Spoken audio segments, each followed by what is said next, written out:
ओम brim बृहस्पते नमः। राधे राधे मेरे प्यारे भाइयों बहनों माताओं व बंधुओं, संस्कार की बातें चैनल में आपका स्वागत है। बंधुओं, आज गुरुवार के दिन मैं आपके लिए लेकर आई हूँ गुरुवार की कथा। बंधुओं, हर मनुष्य को चाहे वह व्रत करते हैं चाहे नहीं करते, गुरुवार की कथा अवश्य सुननी चाहिए, क्योंकि यह कथा सुनने से जिन लड़के या लड़कियों की शादी नहीं हो रही, उनकी शादी जल्दी हो जाती है। जिन्हें नौकरी में बाधाएं आ रही हैं, उनकी नौकरी की बाधाएं दूर हो जाती हैं। और जिनके व्यापार में वृद्धि नहीं हो रही, उनका व्यापार बढ़ने लगता है, क्योंकि कहा जाता है बृहस्पति देव कमाई देने वाले हैं। बृहस्पति देव शादी के योग बनाने वाले हैं। बंधुओं, यदि आपने हमारे चैनल को अब तक सब्सक्राइब नहीं किया तो जरूर करें और बेल आइकन दबाना ना भूलें, ताकि आपको हमारी आने वाली सभी वीडियोस की जानकारी सबसे पहले हो सके। बंधुओं, वीडियो को पूरी सुनने के बाद कमेंट बॉक्स में जय बृहस्पति देव जरूर लिखें। बोलो बृहस्पति देव गुरु महाराज की जय हो। बंधुओं, हो सके तो गुरुवार को पीले रंग के वस्त्र पहने और केले के पेड़ की पीले फूलों से ही पूजा करें और बेसन के लड्डू केले के पेड़ पर बृहस्पति देव का नाम लेकर चढ़ाएं और जल में हल्दी मिलाकर केले के पेड़ को अर्पित करें और पीले रंग का चंदन लेकर उससे केले के पेड़ पर तिलक भी करें। बंधुओं, ओम ग्राम ग्रीम ग्रोम से गुरुवे नमः इस मंत्र की एक माला का केले के पेड़ के नीचे बैठकर या फिर खड़े होकर जप करें। बंधुओं, यदि आप गुरुवार का व्रत करते हैं तो नमक रहित भोजन ग्रहण करें। बोलो गुरु महाराज की जय, बृहस्पति देव की जय। किसी गांव में एक साहूकार रहता था। उसके घर में अन्न वस्त्र धन किसी की भी कोई कमी ना थी, परंतु उसकी स्त्री बहुत ही कंजूस थी। किसी भी भिखारी को या उनके घर में कोई भिक्षा हेतु आता, उसे कुछ भी ना देती। सारे दिन घर के काम काज में लगी रहती। एक दिन एक साधु महात्मा बृहस्पतिवार के दिन उनके द्वार पर आया और भिक्षा की याचना की। स्त्री उस समय घर का आंगन लीप रही थी। इस कारण साधु महाराज से कहने लगी, महाराज, इस समय तो मैं आंगन लीप रही हूँ, आपको कुछ नहीं दे सकती, फिर किसी दिन अवकाश के समय आना। साधु महात्मा खाली हाथ चले गए। कुछ दिन के बाद वही साधु महाराज आए और उसी तरह भिक्षा मांगी। साहूकार ने उस समय लड़के को खिला रही थी।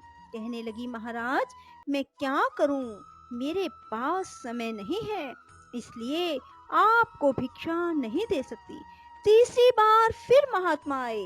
उसने उन्हें उसी तरह टालना चाहा, परंतु महात्मा जी कहने लगे, यदि तुमको बिल्कुल ही अवकाश हो जाए तो मुझको भिक्षा दोगे? साहूकारनी कहने लगी, हाँ महाराज, यदि ऐसा हो जाए तो आपकी बहुत कृपा होगी। साधु महात्मा कहने लगे, अच्छा, मैं एक उपाय बताता हूँ, तुम वैसा ही करना। तुम बृहस्पतिवार को दिन चढ़ने पर उठना, सारे घर में झाड़ू लगाकर कूड़ा कोने में जमा कर देना, घर में चौका इत्यादि मत लगाना। फिर स्नान आदि करके घर वालों से कह देना कि उस दिन हजामत अवश्य बनवाएं। रसोई बनाकर चूल्हे के पीछे रख देना, सामने कभी भी ना रखना। सायंकाल को अंधेरा होने के बाद दीपक जलाना। बृहस्पतिवार को पीले वस्त्र